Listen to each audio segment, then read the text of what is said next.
All right. I know we had this conversation plenty of times off camera, but I do want to, just bring this up in the general conversation. So, how do y'all feel about like African American people not sending their kids to school to study specific areas in comparison to Indians, Asians, and some whites? What? Okay.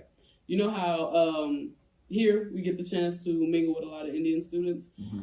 What I found was that as I asked most of them, hey, what's your major? And they would explain, they were typically all in the same field. Mm-hmm. So I would talk to them about, okay, are y'all parents making y'all do this? Are y'all really interested in this? And I just think they specifically send their kids into fields that's going to be making a lot of money. Like you get a great return on your degree. Mm-hmm. So why do you think the African American community, why do you think that we don't push our kids into certain fields? Where do you push your kids, though? Into my kids, I ain't got no kids. Team no kids. I think a lot of times, if you paying for yourself, you get to do what you want to do. Okay, if so you paying your own way to pick your money, what you want the baby to be. Okay, so you say that most black kids, a lot of them, getting scholarships, or okay. what I mean, doing something like that. Okay. A lot of it is if your parents didn't go to college, then they don't know to tell you they just happy you went. Yeah. And, and I think there's a lot of factors that could, a lot of, you don't see engineers on TV and stuff. You don't see, exposure. Doctors on TV and stuff. So you don't think I guess you do sometimes, but. But a lot of people I'm kind of ashamed to admit this, but until I damn near got to college, I didn't even know what an engineering major was. Like these are things these things in our community we're not exposed to at all. So it's like we don't know the information until it's well too late, and you are already in school for something that probably not going to pay you very well. But you have the Indian community or the Asians, some whites. They get out of school, a lot of them have the opportunity to get 6-figure jobs because they're going into specific fields, and which is, I would say, is very smart on their behalf, but I don't know why we're not specifically telling our kids the information and stuff like that. Dr. Bolton, do you want to add anything? How much money did Country Wayne make off of YouTube? 300. 300 what? Million. Damn. So, is it really what major you go into or the time you put into your talent? Hell, I don't know. I'm sitting here with y'all. Well, the evidence is that this lady going through the wrong way trying to get out of the library. But the evidence is, number one, you can send people to school for certain things, and if they don't have the aptitude for it, not even the desire, but just the aptitude. I don't have the skill set to do that. I mean, if you go and nursing was my first major in school. Mm-hmm. My father was like, go to school for something that you definitely gonna get a job in doing. Mm-hmm. My mind just does not work biologically. Just, I can grab some stuff here and there, but how the systems actually come together and all, my mind just doesn't function that way. Tamika, on the other hand, that's how her mind works. That's what she was made to do. That's all she's ever done is some form of nursing. So it's not smart, dumb, or whatever. It's how your mind works. So I know a guy who owns Murray's Customs in Fort Worth. And he was like, oh, I'm so impressed with your education. I wish I could have done that. I'm like, why? You got like $2 or $3 million worth of cars in here. your payroll is $25,000 a week. You balling out of control. That's you own. He has his bachelor's degree from here, and he's real proud of it. He got it in this little. He got a bomb office, but it's a garage. Why do you have a college degree in here? Posted, hung up, and I was telling him, no, dude, you are what people should be doing. Everybody that's coming here is coming here to make someone else richer. Notice, there's no college major for entrepreneurship. In fact, there are no classes on anything we need. Any classes at the university on doing your taxes? Anybody exempt from taxes? No? Nobody? Oh, okay. Are there any classes on balancing your checkbook? Anybody got a bank account? Oh, okay. Any classes on paying your bills? Any classes on grocery shopping? Any classes on nutrition? There may be some on nutrition. But the things that we gotta do, no classes on. Think about it. Okay. So you said that, certain people's minds don't work that way. So you're telling me every single Indian or Asian mind is working a specific way because they're still finishing these degrees and going into the fields and getting opportunities to make six figures starting off in careers. Now, I know I've been working here a long time and I know a whole bunch of Indian people. And they broke me off on the intel. So tell me, teach me. The ones here are the elite of the elite because they made it halfway around the world. Everybody in India ain't doing that. So the ones that get here got it. They probably already have their bachelor's from India. And they were good enough for folks to go, yeah, we're going to put that bread behind you to get over here and get it in. 2, they ain't starting off with 6 figures. They starting off getting it in 50, 60, 80, and they'll move around until they can get themselves in a 6-figure position. So it's still a very small number of them that's making it over here. And then the ones making it over here and actually graduating is an even smaller number. So there are people that have changed their majors and all of that. College was just like the black code, something that they use to keep black people disenfranchised. Oh, you got to have some college. Well, if you wouldn't let me in college, some college kept me from applying. Well, when we started getting some college, you had to have a degree. And then when we started getting a degree, then you got to have a master's.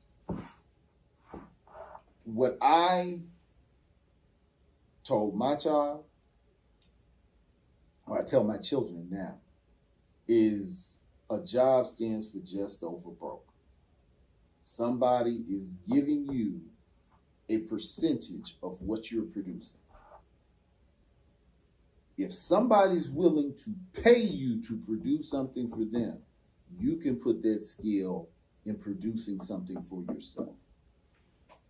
So I understand you saying that, but with most schools taking, I would say, trades out of schools, like, some schools back where I'm from, Louisiana, they would have like a CNA program set up. So by the time the young ladies or the young men finish high school, they would at least have a certification where they could go directly into the work field.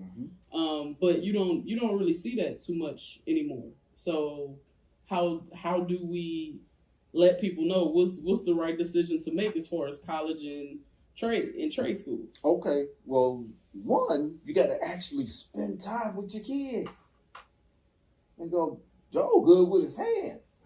We need to get Joe toward this.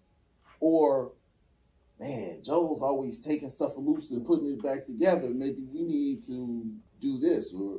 And what is he taking loose and putting back together? Is it toy cars? Maybe we need to put him toward automotive. If it's radios, okay, maybe he does need to go to electrical engineering or whatever. Is my child mature enough for a university setting? If I had it all to do over again, I would have made sure that my kids graduated with a trade and let them work for a little bit. And then if once they got out into the workforce, they saw the need to go to college, then let them go when they were ready and when they felt they needed to. But just like Ariana came to me and said, I want to be a real estate agent.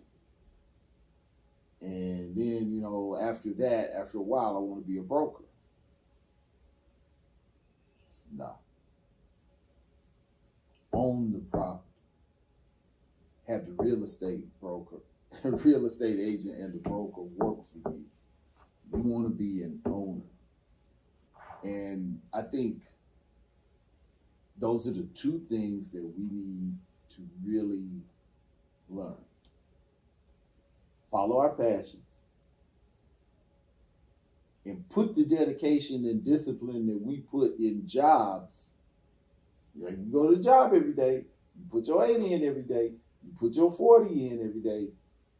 You put that same kind of time, energy, and effort into whatever your passion is and see what that produces. Obviously, you're productive because somebody's paying you to do it. You put that time into yourself. If your child's talent is medical, or if it's something that you got to go to college for, if they have a legal mind, or if they're an excellent teacher, okay, we may want to push them toward it. But there's so many. What a country Wayne would have went to college and got him a 6-figure job. Well, I think that's country Wayne, but I mean, all of us are country Wayne. Yeah, I ain't gonna say I disagree, but I don't all the way agree. You disagree? I don't, because I mean we can say follow our passion, but what if our passion isn't paying anything? And what if, hey, I'm just trying to make it. That's what somebody told you. Whatever. I'm just trying to make it doing X, Y, and Z to invest in my passion. So it's like we telling kids to follow their passion, but your passion might not be paying nothing. Okay. How do you think the civil rights got paid for? Civil rights, all the people going to jail and getting bailed out of jail. Because think about it, when those folks was down there marching and stuff, they wasn't at work. How did they get lunch? How did they get breakfast? How did they get dinner? How did they get from town to town? How did they get attorneys? How do you think they get paid for? I don't know. NAACP. Because black folk used to have businesses left, right, and center. You were a plumber. But if our parents don't have the resources to help us start, we talking about something that you either way you got to work to get the money to even start a business. When things were segregated and you knew how to plumb, they knocked on your apartment. Joe went and fixed it and went back home. And then you came to Joe's apartment. And next door to him was the doctor. And next door to him was the lawyer. And across the street was the guy that had the pet store. And then. again, remember our old video we were talking about people think that all of the answers are in technology and never look for the answers to be in history. When did we do best? The first 50 years after the 13th Amendment. That was your Black Wall Streets and all of that. Folks was fly. They was getting it in. Who were the artisans? They were slaves for 300 years before that. They were the brick makers. But they was taught trades. So you have kids who are just going to school. We're not being taught none of those things. Hey, back up. Remember our other video. Whose fault is all of this in our community? Men's fault. That's right. Men have to teach their sons how to be masons. Men got to teach their sons how to hang drywall. Men got to teach their sons how to blah, blah, blah, blah, blah, this, that, and the other. And if the girl has the aptitude, bring that baby girl in there too, because some men are crazy and no good. So, baby, you might have your own place and you might have to hang a little drywall. So, yes, forget school. There was a time we didn't go to school. Wasn't no school in Black Wall Street necessarily. School back then was see the cat, go to work. 2 + 2 is 4, go to work. You know what I'm saying? So I think nowadays you got YouTube. You can learn everything on YouTube. That's what I'm saying. And you know what you need to do? Learn on YouTube first? How to be a parent. Study. What you mean? How to be a parent? That's where everything starts. That's the incubator. Everybody thinks you're supposed to learn something in school. By the time I started school, and I started school early, I knew my colors. I knew how to count. I knew my name, address, phone number, my parents' name, and I didn't know how to read, but I knew words because the work was being done at home. We have to do that. And if you don't know, you got to hustle. When they started coming, it was either math or whatever stuff I forgot when my kids started getting older. I may have been 5 minutes ahead of them in their homework, but I had to restudy to be able to help them. Parenting is work. So, I mean, well, what about those single parents who don't necessarily have another outlet and they're at work during those times? Unless your spouse dies,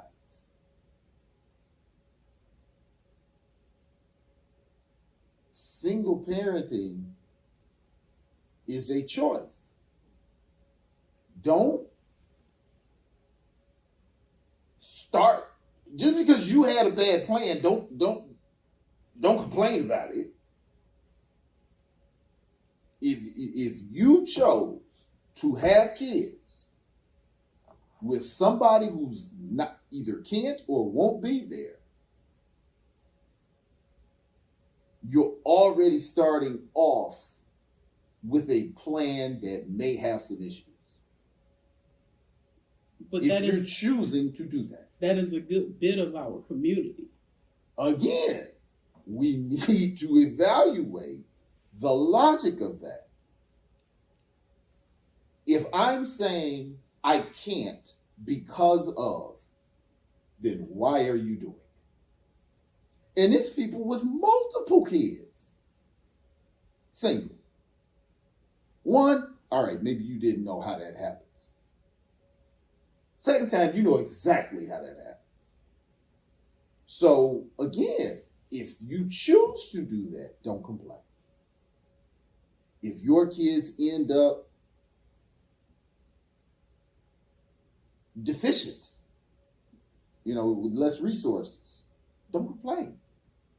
That's your plan. Now, I'm not going to get mad because I'm not going to judge your plan, but I'm not going to level the playing field because you have a worse plan than mine. You got anything else to add? I mean, I feel like I feel like nowadays you just don't have an excuse because there's so many resources. We all have cell phones. It's all on the internet. You can learn what you want to learn. You know, I've learned more on, like I said, I learned more on the internet than I did in college. So if you want to know it, you can find out. If you want to be a mechanic, you can just go to a mechanic and start. Hey, can I ask you questions? Who are you? Da da da. How'd you get this? You know, if you want it, you can go get it. Okay. Well, I mean, I hope y'all understand where I was coming from as far as other cultures coming down here and taking not necessarily taking advantage, because I think they're doing the right thing as far as entering certain fields, but they're going directly into specific fields that's going to pay them very well.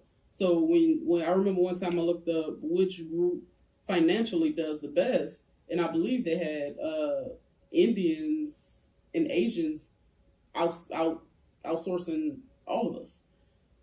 Because it's the specific fields that they choose. And then I believe it was whites. And of course we were like right before Mexicans, but I mean, they almost neck and neck with us. So are they going to hire us at the same rate? Are we going to be given the same opportunity as those groups? Historically, no. So now I got this degree that's not worth anything because I'm not given the opportunities, because there already have been, everybody's been heard about the tests of the names that get allowed into interviews, blah, blah, blah. So, and we're trying to play an old game. We're trying to outrich the oligarchy. You know, we're trying to beat this other poor person to somebody else's job, because if I'm paying you 6 figures, how much are you making off of me? But as a community, if we take our money and we invest it in the right things, like a lot of these different cultural groups, they'll have partners. Mm-hmm. So if you and your partner, for the most part, get a good job, y'all above everybody because y'all starting off at $200,000. So if you live below your means, you can make $200,000 and be like, hey, wife, hey, husband, we're going to go buy a store together. We're going to go buy a nail shop together, whatever the case may be. So you can use your income, or you can use your income. Spouse, you're an engineer. I'm an engineer. Instead of working for $100,000, why don't we start our firm? And we make the lion's share and pay somebody else. We have just been taught to make other people rich. That's what this country is for. That's what our public education is for. Everything is to make other people rich. Go to college so you can get a good job. I'm not okay. So you can make $600,000, so I can make $600 million off of you. I want you to make $600,000. I hear what y'all saying, but let's not act like people are going to stop going to college and people are going to stop going after certain jobs. So the ones who can go off and do a business, cool, but that's not everybody's. That's not everybody's plan. That's not realistic. Well, you should work for a black person who got their own business. Hey, that's on them. But I don't think that that's necessarily realistic. So I'm saying if our kids choose to go to school, what's not realistic? As far as telling everybody, hey, you got to have a business. Some people they're not ready to do most black kids ain't going to college. You know that, right? I don't know that. Yeah, most black kids are not going to college. Most black kids don't have the resources to go to college, and they definitely ain't finishing if they go. So we still have the average income of a black man is $42,000. That's average. So that means half of them is below that. That's not degree making money. Okay, so those groups, what are they doing? They are doing the essential work, but not paid essentially. Those are the labor force. That's the Walmart. That's the things that make the country go. the service industry, all of those jobs, the part-time jobs, the cleaning jobs, the cutting grass, the driving a truck, they're doing those jobs. The things that make the country move. But if you're going to drive a truck, drive your truck. I'm not saying don't be a truck driver if that's your talent. Some people are really good truck drivers. Have your own truck. Don't. Well, what about the group of kids that may be good at coding, that may be good in tech? You can do your own tech company, do your own coding. I'm not saying that you can't, but let's not act as though everybody can only go in this one direction. If we gonna go to school, why not go after the best career paths? The best career path I'm saying is if you to choose be to the go to one school. that people work for. It's just a matter. We have been taught this so long that we cannot see the world outside of that arrangement. The people who own the business that we're going to get this $100,000 job for probably didn't go to college. Their parents started the business, taught them the business, gave them the business. But that goes back to what I said earlier. Our parents are not prepared for that. Our parents don't know. We have to get prepared. My parents are in their 70s. They got more years behind them than they got in front of them, okay? We scrap that. What we're talking about is today, you, him, me. The impression that we make on society, we have to become what our society needs. We have to become that. We need a voice of intellect. We need a voice of change. We need a implementation of what is needed. Hence, I start buying properties in a particular area. And some folk come to work for my general contractor, some folk don't. How about we make up some flyers and put the flyers out in the neighborhood? Do you want to learn how to run pipe? Do you want to learn how to hang drywall? Do you want to learn how to shingle a roof? You don't need no bus. You don't need no car. All you got to do is walk here, and from this time to this time, we're going to start training people how to do it for 6 months. We ain't paying you nothing, but we ain't charging you nothing. You learn how to hang drywall, you can take that anywhere with you. But if you do well, we'll put you on because we do in houses constantly.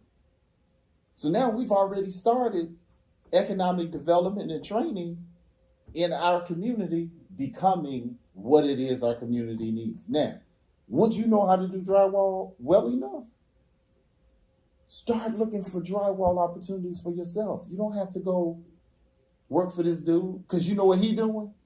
Looking for drywall opportunities for himself. So we become what it is our community needs. You do it. He does it. I do it. And then it starts to change. Okay. Got anything else? I agree. I concur. I concur. Trash. Why do you feel like Black people ask most of their kids at the age of 18 to leave in comparison to other cultures? Did you get out of that? Nah, they told me to stay. What are you doing? I'm gone. What you eat? I don't know that most Black people do that, and most of the people I heard who do that are non-Black people. I have no, even when my father talked about it, he was in the mill and he was talking about the other cultures of people that did that. But Black folks known for having grown kids in the house, coming back with their kids and all that. I don't know of, that has just not been part of my experience of, get out at 18. I don't know that that's really a dominant thing in our culture. I don't know anybody. Yeah, I don't know anybody got kicked out at 18, maybe like 20 something, but not 18. I've always heard when black folks kick somebody out, and it was, somebody did. It was more of like it's disciplinary change. I got you. So I mean, where I'm from, it is a little bit more prevalent. So I mean, I have heard of it several times. So I halfway went through it. It's just I had the ability to actually go back home to my mom. So I was a little bit lucky, but I do know several black people that was like kicked out at 18, and you know it. So what do those people do? Shoot, they get out there and they figure it out, or they'll find like a roommate or something like that. Like they just got to get out there and really figure it out. But I feel like it puts us at a disadvantage in comparison to like other cultures. I know a lot of them, they have the opportunity to like stay with their parents, save up, stuff like that. And I'm just like, as a culture, if we had the ability to stay home, but if our parents have the education to put us on as far as, hey, this is what you do with your money, save. So when that time does come where you do have to get out, you know, we can set you up to have your own house, have your own, like, invest in something. Or if you're going to stay here, you have to be investing in something. So what's your thoughts on that?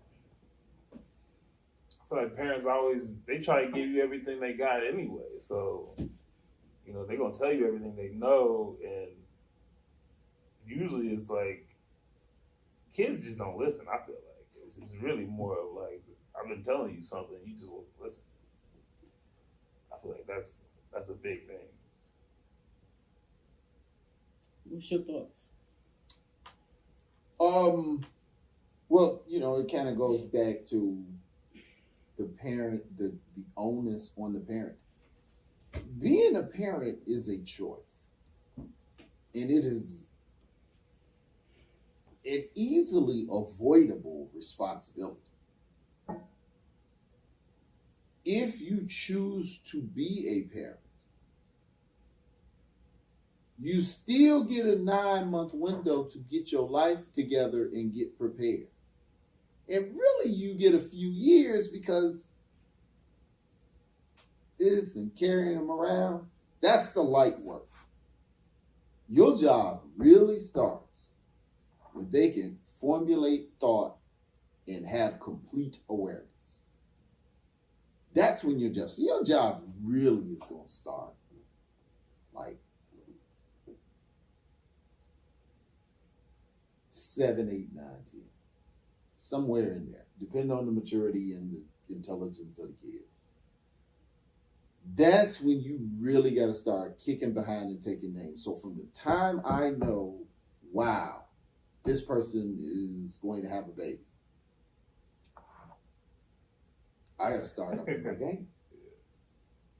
What? It's go time, yeah. Yeah. So, and if you don't, that's the responsibility on you. If you don't know how to braid hair, and you are a pregnant woman, you better start learning how to braid hair because it might be a girl. If you're going to be a dad and you got a baby coming, you better get your skill on braiding hair because mom's not always going to be there. Grandma's not going to be there. Trust me, I know. I knew the twists. I knew the barrettes. I knew all the little things. I could hook it up. But I had to figure it out because it's a crash course. It's a responsibility to add to society. And I think too many people don't. I think they just don't take it seriously. You know, I think people had a buddy of mine. I asked him one time, it's like, how do you feel okay to have kids. Isn't it scary? And he was like, nah, I never thought about it. Okay. There was no, with him, there was no plan. It was there. Okay, here come one. I think that's how most of us move nowadays. And I think, in my situation, it would definitely be a plan. Like, it's a plan in place. Well, I feel like people don't have a plan for their life. So, I mean, to have a plan for your kids' life after that's a lot to expect for someone who ain't planning for their own life. You spend your whole life drifting, just going from job to job, doing whatever, is available, and going on whatever vacation you could afford, and that's it. But it's like, if you didn't have a plan for your life, where you wanted to actually be, how you gonna plan that for somebody else? Okay. Mm-hmm. So what y'all? But that's why our elders come to advise, this is what you need to be doing. You don't have a plan. If you don't have a plan by the time you get so old, you're probably not going to have one. But if your parents have a plan, you're watching them work their plan. And then they're bringing you up with some type of plan. And even if that plan doesn't work out, even if they have the wrong plan for you, you know that there needs to be a plan, because that's the issue. You're trying to force a plan on me I don't want. Mm-hmm. I want this plan. Okay, but you got a plan. I think a lot of parents are not necessarily as active as they should be in the household. So, with my line of work during the day, you see the holes. You completely see the holes.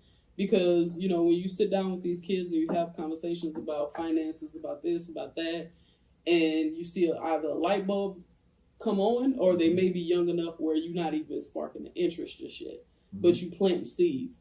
So, when they get old enough, they're going to be like, she told me this or she told me that, or whatever the case may be. But I don't know if the parents are as active as they should be, where they're sitting down and talking about the plan. When I took my niece in, we sat down, we talked about finances, taught her how to do her taxes.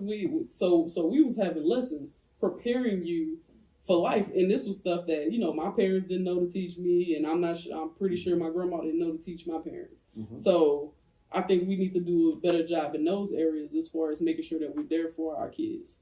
Mm-hmm. What's your thoughts, Joe? No, I think so, for sure. A lot of times, it's just example. My mom started the business, so watching her do it, I'm like, oh, so that's how you do it. So, I can do whatever business I want to try to do. Sometimes I feel like you don't really have to sit them down, but if you part of the process, So I was working the store, I was learning stuff just by working the store, So. You don't got nothing else to add? No? All right.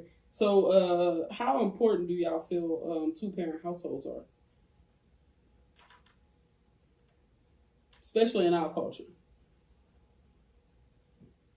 What?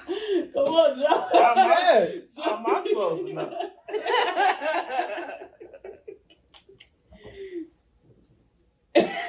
It is what it is. I don't know. I don't know if it's. Yeah, I think it is important, but it's just not happening a lot of times. So you gotta be prepared to not do it, I guess. So before I ask the next question, do you want to answer that? How important the two-parent household? Yeah. Go ahead.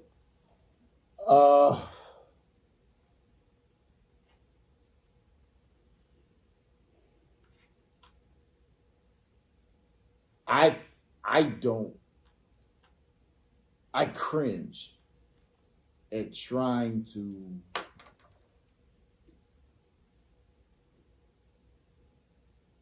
process how someone functions with half the information I have. this, I hear people say, oh, my dad really wasn't in my life. Now, I think about what if everything my father did, said, set the example for was suddenly gone. Man, that's a lot of information. Even the mistakes my father made, not just all the good stuff, the mistake. Oh man, ooh, that went bad. No, I ain't gonna do that. All of that is erased, and I'm functioning on half of the information I have. I find that devastating, and to know that there are people who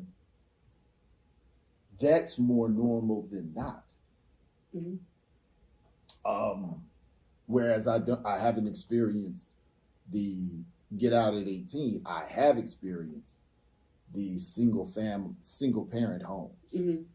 And I grew up at a time that it was odd for divorced parents. It wasn't no somebody got knocked up. Mm-hmm. No, you wasn't in the house having baby after baby after. Mm-hmm. If you were kind of shunned.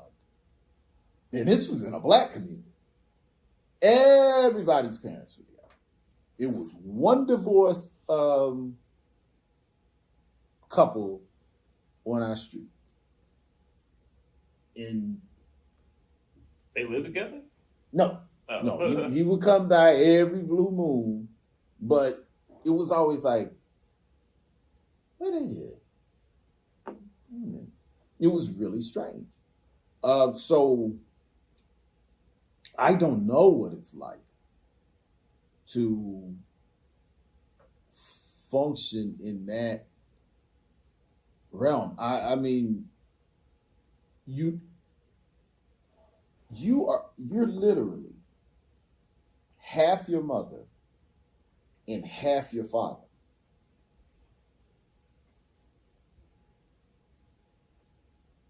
Your father teaches you how to navigate him because that's half of you. Your mom teaches you how to navigate half of you because that's her. If one of them is not there, you trying to drive a car that you ain't got keys to. So, I mean, things happen all the time to make single parent homes.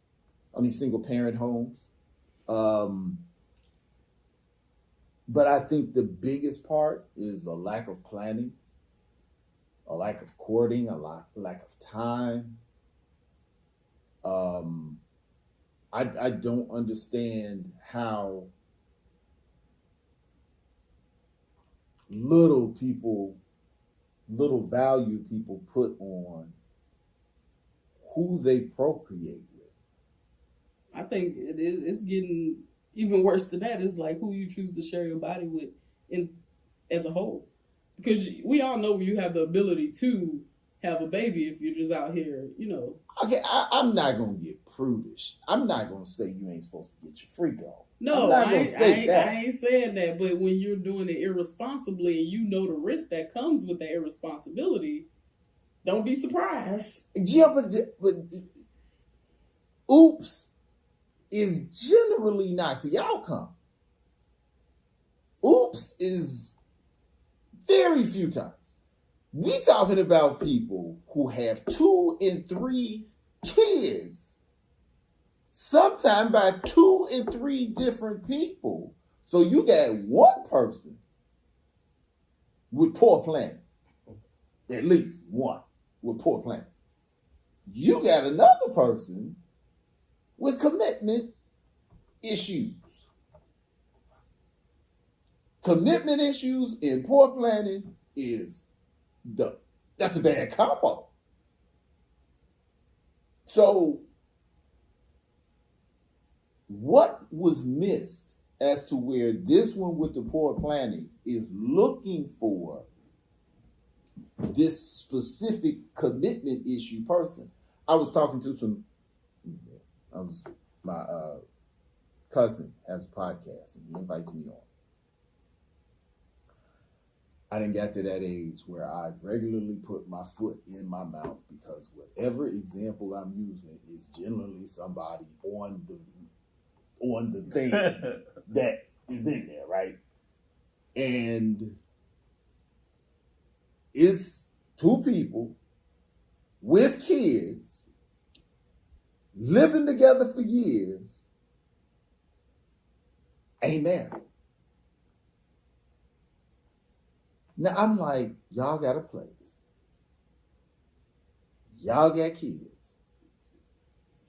Been together for years. I don't understand.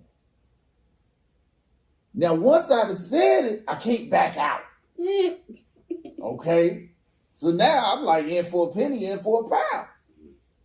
So I say, because the guy is saying, man, marriage, that's your generation. See, our generation, it, right? And I'm like, now, I have a problem with being right.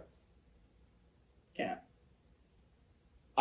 No, I'm saying I have a problem with that. I have to be right. I have to prove that I'm right. I'm lying? Am I lying? No. Okay. I'm like, now once he said that, I'm like, hey, either I'm about to learn something or I'm about to prove that I know what I'm talking about. I said, bro, I have never heard of a situation that a woman has been with a man for years, has children with him, live in the same place he lived, and don't want to get married. She may not push it, but she wants to be married. So I just haven't. No, is it? Baby. And this chick was, I thought she was like, your age. This chick was almost my age. She was older than him. Oh, wow.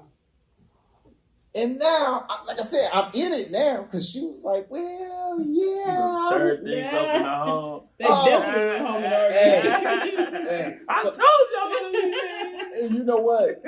Why y'all said that? He ain't been back on that thing since. So you're probably right. Yeah. But I was like, women determines if there's going to be a relationship. That is 100% on the woman. Why do you say that? Elaborate on that.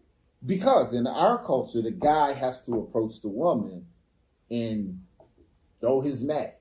And she decides, yeah, I'm going to give you a shot. No, I'm not.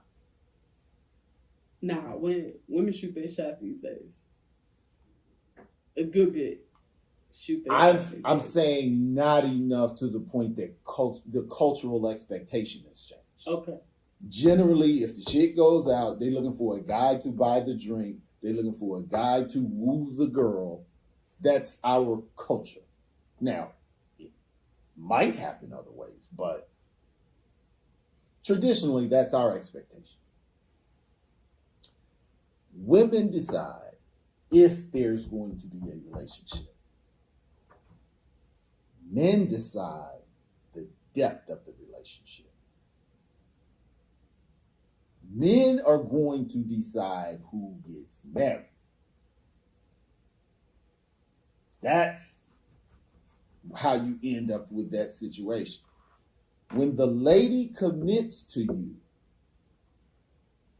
you've asked for her.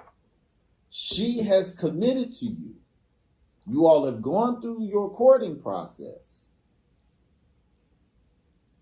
We following cultural expectations all the way to this point. You are supposed to elevate her at that point, once the courting process has happened. Or you shouldn't have asked. Well, I mean, that goes back to what? Two-parent households. Because if you didn't have or an example around a dad, uncle, hell, cousin, anybody who can be an example for that, you wouldn't know how the courting process goes. So just imagine somebody out there who doesn't have that chunk at all. The dad component is missing. It's just mom. So you don't even know how to treat a woman right because you've never seen your mom treated right because your mom may or may not be comfortable with dating. She may just want to focus on you, whatever the case may be. But I think that's where the 2-parent household will come back in. Where's granddad? Where's uncles? Where's the coaches? How are our kids?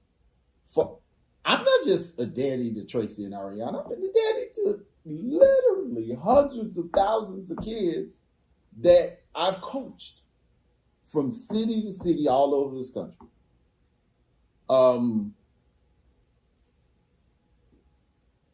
We cannot let that happen. And this conversation from people who know should be putting this conversation in the places it needs to be. You should not go to the University of Oklahoma and that not be part of what the coaches talk to y'all about. Did your coaches ever talk to you about that? Dating, relationships, uplifting women? Like, do those conversations happen? They say, like, protect yourselves, don't be doing stupid shit, basically. So there you don't go. Don't get in trouble.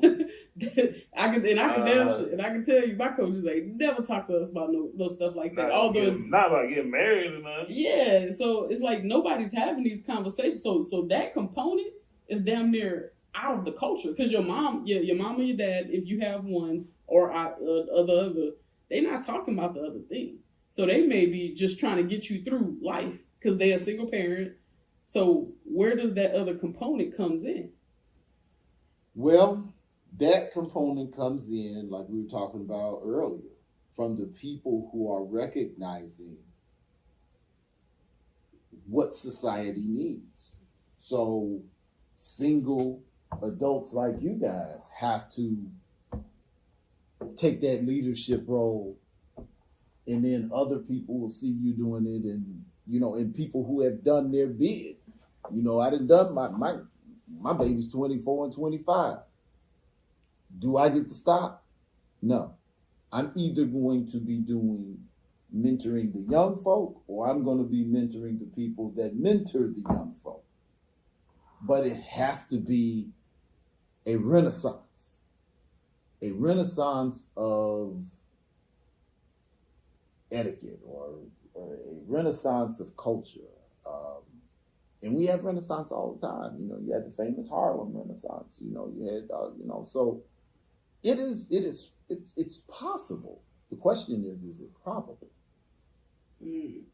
So earlier you stated that wasn't necessarily in your reality, like seeing separate households, seeing like a divorced mom or a divorced dad or something like that. Whereas, I'm a much younger generation. You said that earlier. I said when I grew up, it was like that. I said I haven't seen the Get Out, but I have seen this dynamic with the single parent deal. That's what I said. I've folks talking about, I got a master's degree and I got this big job and I got 2 kids. What a man. You got the house, you got the job, you got the education, you got the kids. What a man. Like, it's planned like that. Whoa. I mean, I think that goes back into being aware of who you choose to procreate with. But in my reality, I've seen the two. I've seen the separation. So it was only me and 2 other cousins in my family that grew up in 2-parent households. Mm-hmm. Most of us, 2 of us, college degrees, do well. Mm-hmm. The other one, she still does well. Don't get me wrong, she still does well. But you see how important having both of those components. So I always felt as though I was lucky. I knew I had to share my dad a lot of the times with some of my nieces, cousins, whatever the case may be. He would definitely be a fill-in for a lot of them. And I didn't understand it at the time, but when you brought it up, like, damn, what would you do if I didn't have my mom, everything my mom taught me? Or what would you do if I didn't have everything my dad taught me? So that's definitely an interesting perspective. And if planning is good, grandmama and granddaddy still together. Now it's even more.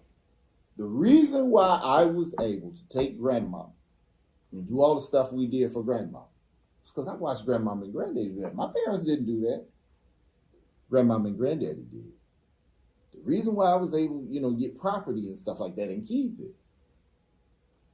My grandparents did that. My parents didn't do that. So when the more stability you have around you, the better your opportunity. Again, my baby went and joined the circus. So that's not a guarantee, but it's a likelihood. It increases the likelihood of good habits and stability with the more resources you have. So that's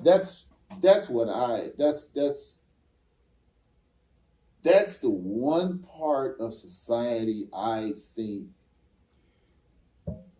is so dangerous because it's been normalized.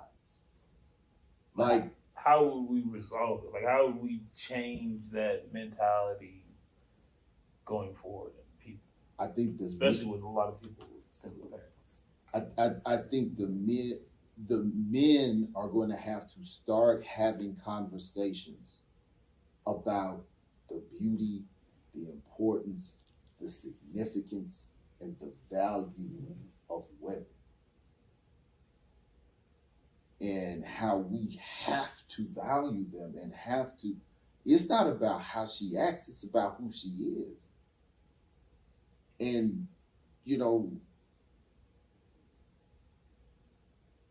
when men understand that's my job to be good to her. It's not, oh, you a simp, or oh, you a punk, or oh, you.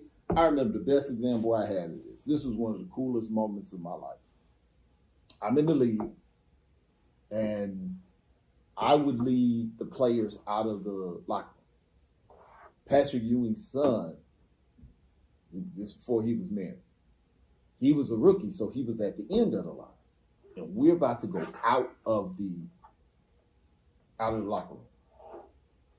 And for whatever reason, he thought he was going to embarrass me by yelling this from the back of the line to the front. Hey, Darnell, I heard your wife run your house. Sure do. That's why I'm married. And done.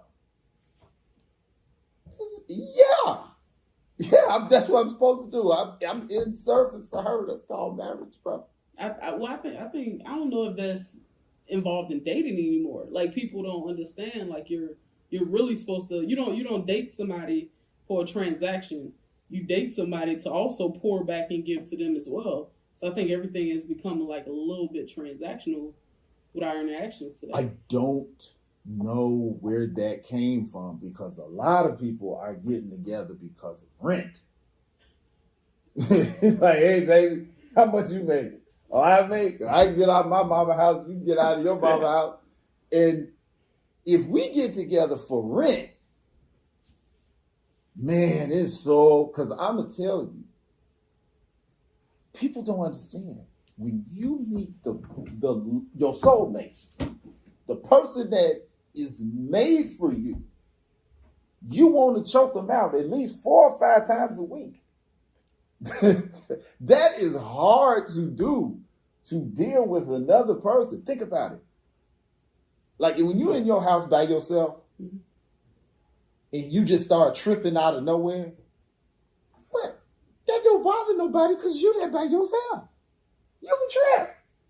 You can be sitting there and go, I don't want to watch this no more, and change the channel. That don't change because you married. You just gonna be sitting there. I'm gonna change the channel. I was watching that. Now we gotta fall out. That's what so It is very, very difficult for the person made to do that. So you have to going back to women being reared to be wives and men being reared to be husbands. You're not a punk because that's what you're doing. That's what you want. You don't want to die by yourself. You don't want to come out of surgery because all of us at some point gonna have something go wrong with us. You don't want to come out of surgery and the CNA is there. The Uber driver there. Yeah, the Uber driver there. You know. I remember when I had surgery on my neck, I was a grown 6'1", 200-something pound man that couldn't feed himself. And I was like, and Tamika fed me. And if she didn't feed me, I wouldn't have ate. I was that weak. I had a tube coming out of here. And I was like, I had never had a surgery before. I was like, boy, that sure was a good plan. What would have happened? You know what I'm saying?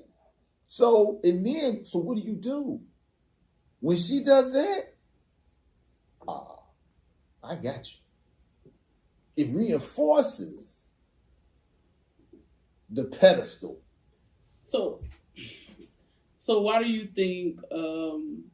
If young boys are hearing you a simp or you this, like they're getting poor advice from mostly single men who just out here making babies or whatever the case may be.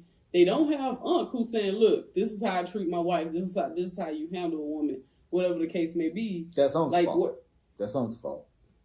Unc ain't saying it loud enough. Unc ain't saying it to enough people. Unc got to step his game up. Unc see what you see. Okay.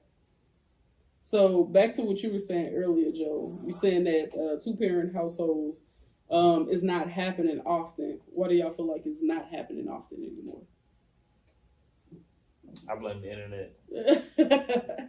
TikTok or Instagram? It's gotta be internet, Instagram, TikTok. Too many hoes. I think a lot of people think that just good people are just easily replaceable. I feel like we see so many people now that we think we can just replace them. It's like an illusion of options. Yeah. You think that, oh man, I could just get a different. Like, nah, you can't. And they're gonna be different, and it's not gonna be the same. Mm-hmm. That must be a generational thing. Because I told you, everybody I know married.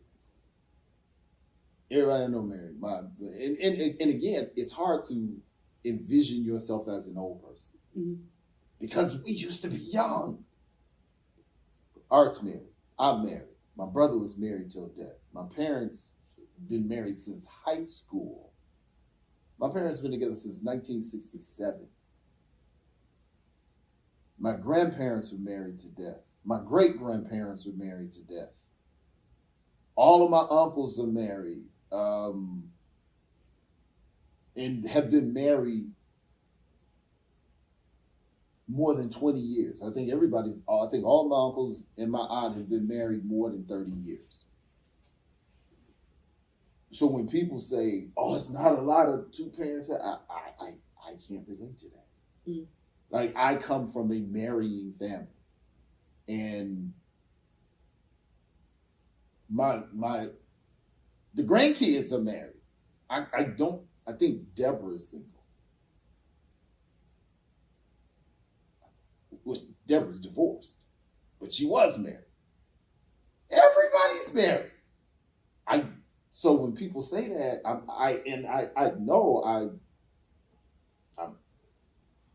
I have a unique experience, but I know a lot of men. I don't even hang out with a lot of unmarried people.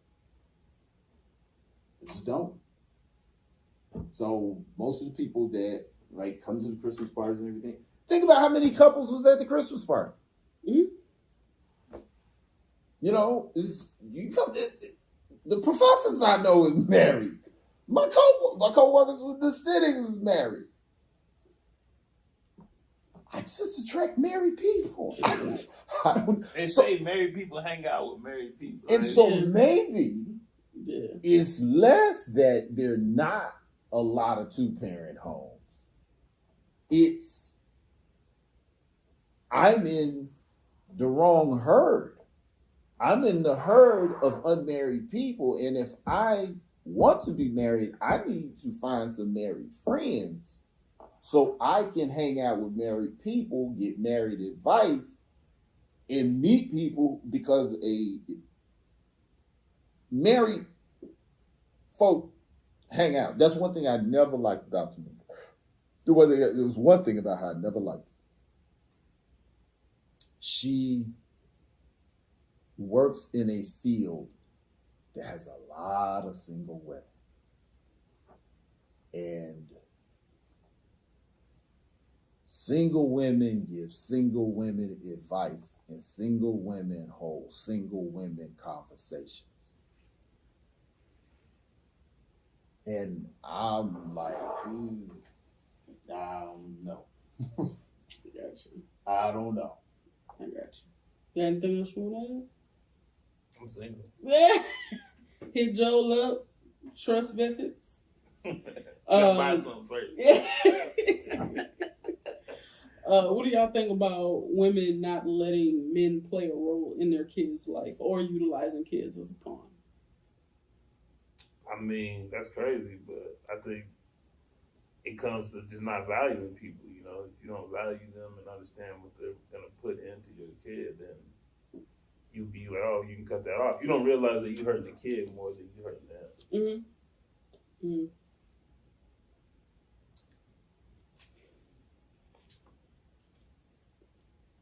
Why? Are you asking me why? Why? Yeah. Why am I keeping you out of their life? I mean, that would have to be a single mother question.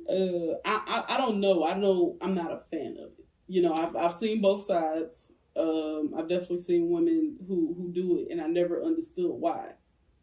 Well, I think too many times women get a bad rep of the worst woman.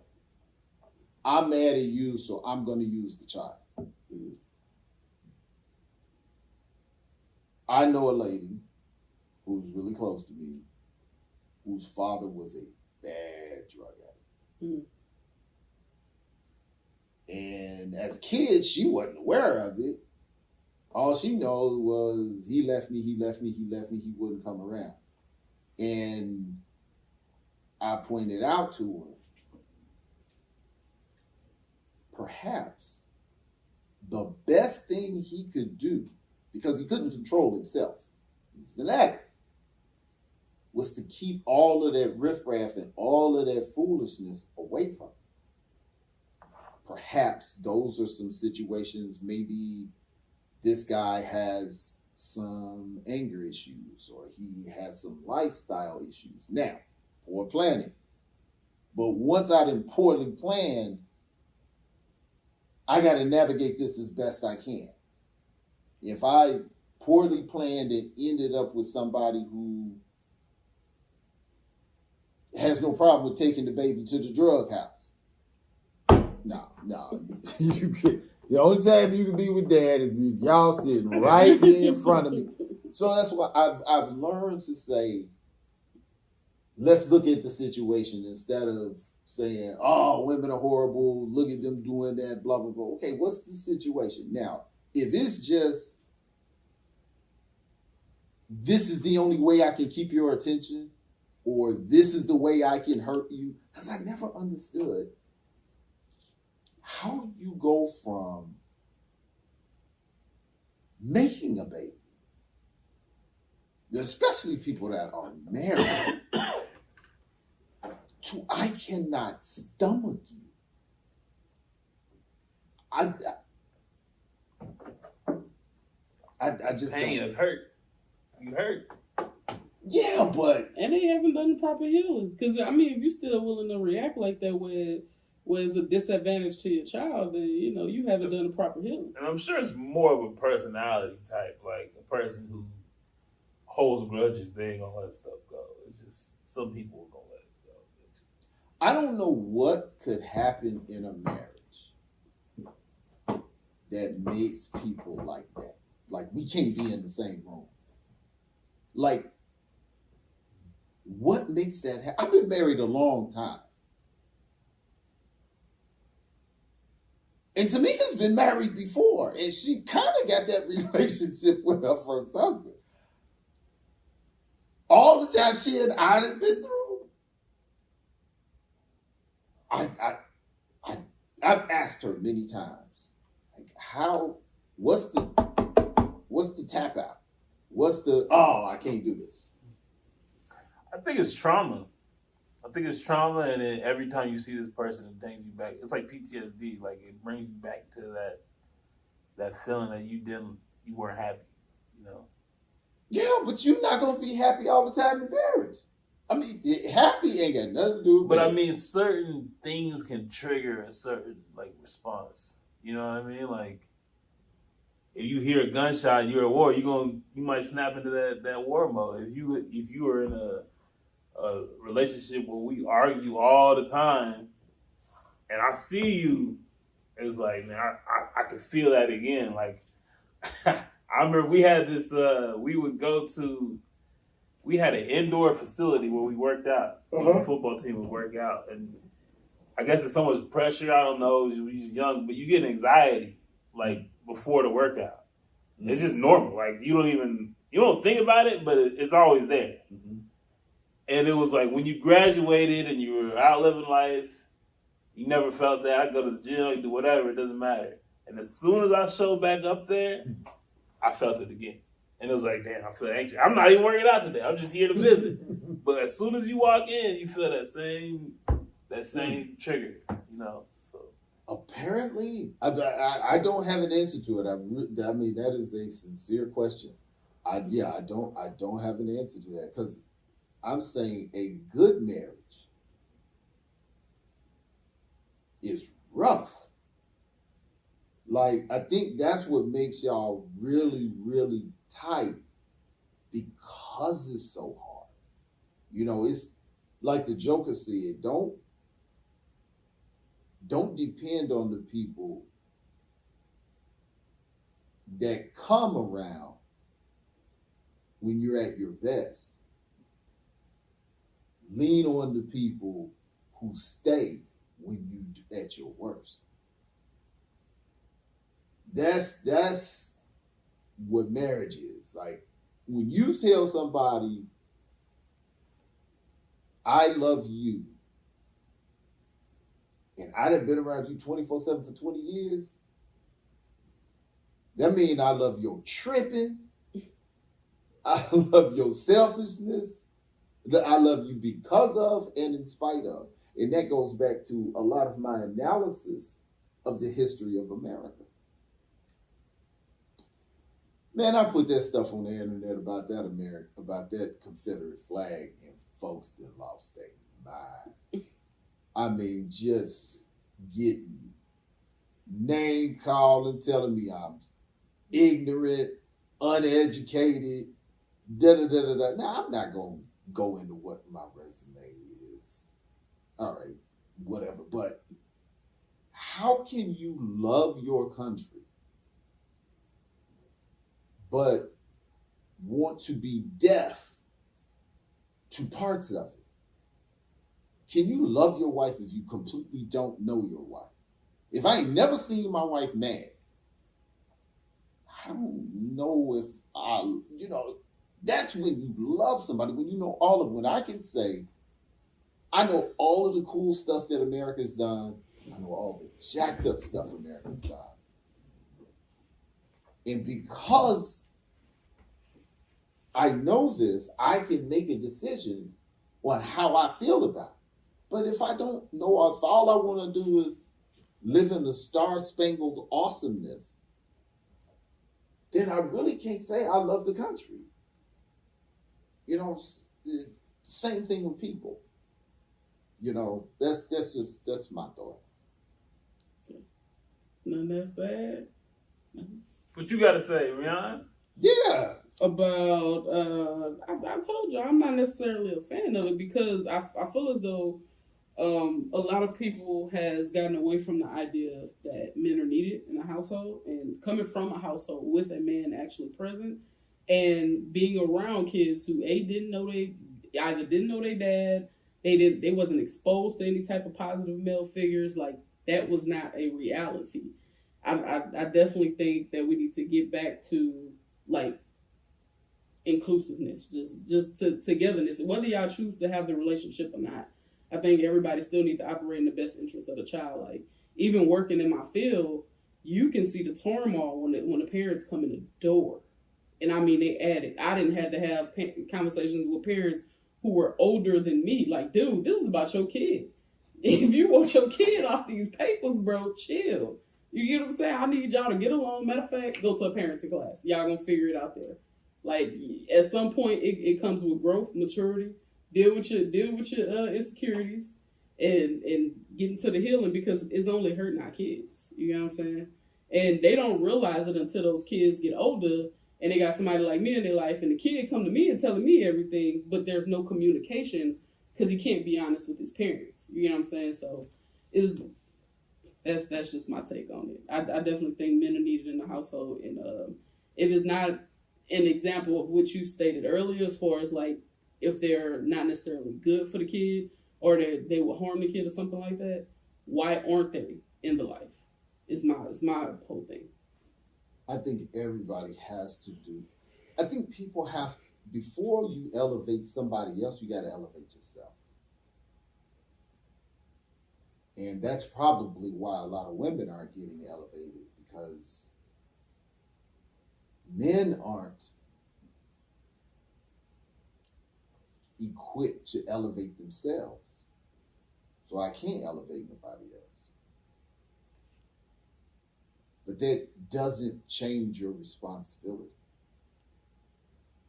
You know, whatever I had or whatever I didn't have, I had to go find it. Like when you say there are not a lot of male role models. How? We're half of the population. This is not a rhetorical question. How? How is that possible? That there are not a lot of male role models? Yeah. I think it depends on where you were born, your demographic. Like it depends on a lot. Sometimes you just dealt a crappy hand. That ain't no guys? Dude, shit. Outside, I told you my story. I can keep it a buck with you. Outside of my pops, that was it. Coaches, principals, yeah, firemen. My coach was the coach then. They don't stay on your journey with you unless I don't know if they stayed on their journey with other kids, but my coaches was a coach at the moment. From this grade to this grade. But that's the moment that... Yeah, you get a little something there, and then you go here. It's called suicides. Make that fucking layup. Nah. Finish it. I learned a lot in 4 years from coaches. Dude. I only went to school for 4 years, and that person put a lot in me. That's your coach. Our coach was focused on winning games. You dig what I'm saying? So it wasn't these, hey, sit down, let me teach you this, let me teach you that. It is okay, but that relationship. But how do you win games? That's what I'm saying. In that, we have to. It has to be. If you were winning, now if he was trying to win games and y'all was losing, well, you probably should have been on a different team. But I'm saying,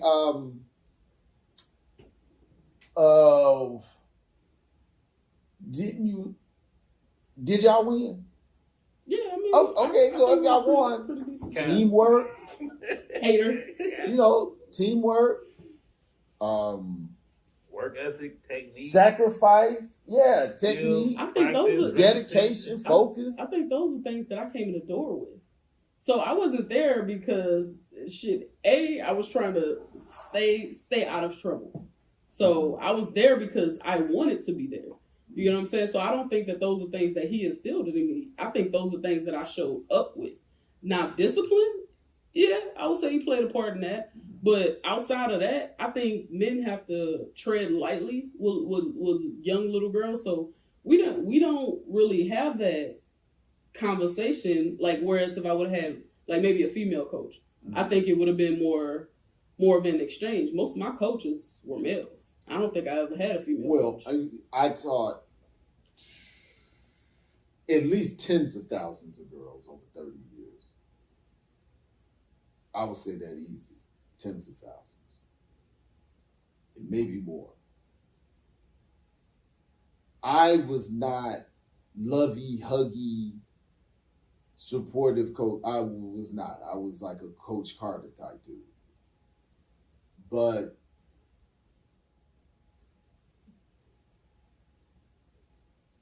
I used to always, early is on time is late should never happen. I used a selected vocabulary to broaden their vocabularies.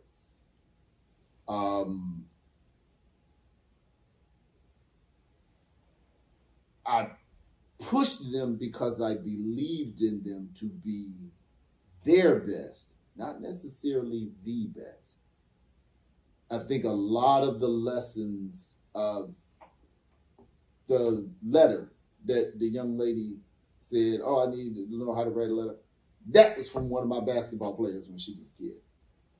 So some people kept in contact with me.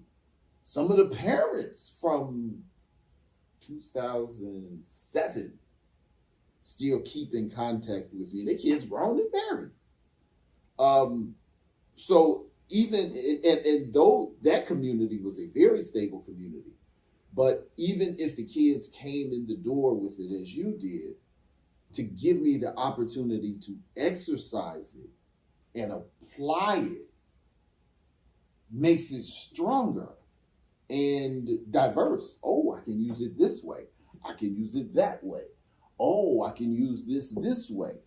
So I think a lot of times we have a vision of what this steady guy is.